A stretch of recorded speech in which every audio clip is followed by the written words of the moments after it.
বাদাম বেশি খাওয়া যাবে না, নেভার, কোনো অবস্থাতেই অনেক বেশি বাদাম খাওয়া যাবে না। অনেকে ভুল করে কি, ওরা ক্ষুধা লাগলে খালি বাদাম খায়, খাইয়া তো ফ্যাটে গ্যাস হয়, বুঝতে পারছেন, তারপরে অ্যালার্জি হয়। মানে ওরা ভাবতেছে যে এটা ক্ষুধা মেটাতে হলে অবশ্যই আমাদের নিয়ম যারা মানবে, যারা আমাদের মানে, ক্ষুধা মেটাবে হচ্ছে প্রোটিন দিয়ে, অলওয়েজ অলওয়েজ।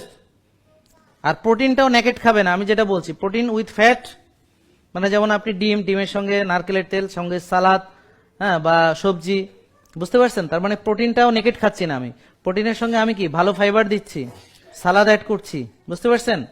তারপরে হচ্ছে বিভিন্ন সবজি অ্যাড করছি, যেটা যে যেভাবে পারবে, আর সাথে হয় কোকোনাট অয়েল নাইলে ভালো ঘি। তাহলে পুরো প্রোটিনটা এখন আর আমার সুগারে বেশি ডাইভার্ট হবে না, বরং সবকিছু মিলে আমার এটা সুগারটা কম আসবে। কিন্তু আমি এখান থেকে ভালো এসেনশিয়াল অ্যামিনো অ্যাসিড পাবো, এখান থেকে এসেনশিয়াল ফ্যাটি অ্যাসিড পাবো, এখান থেকে এসেনশিয়াল সব ফাইবারগুলো আমার যেটা দরকার বডিতে সব পাচ্ছি।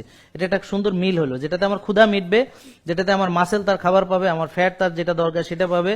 তো বডিতে যখন essential amino acid, essential fatty অ্যাসিডের ঘাটতি পূরণ হয়, বডি আর যদি বডি ফ্যাট বার্ন করতে পারে, মানে রোজা রাখার যাদের যোগ্যতা হয়ে গেছে অলরেডি, ফ্যাট অ্যাডাপ্টেড, তাদের আর ক্ষুধাতে সমস্যা হয় না। কিন্তু বাদাম এটা পুরোটা পারে না, আন্ডারস্ট্যান্ড। তাহলে যদি বলে হ্যাঁ আমি যদি বাদামটা এইভাবে খাই, যেমন আমি বুলেট কফির সাথে কয়টা ম্যাকাডেমিয়া চিবিয়ে খেয়েছি আজকে, ম্যাকাডেমিয়া কয়েকটা চিবিয়ে খেয়েছি বুলেট কফির সাথে, এটা হলো সবচেয়ে বেস্ট। এটা দিয়ে আর সুগার বাড়ার কোনো কারণই নেই, বুঝতে পারছেন।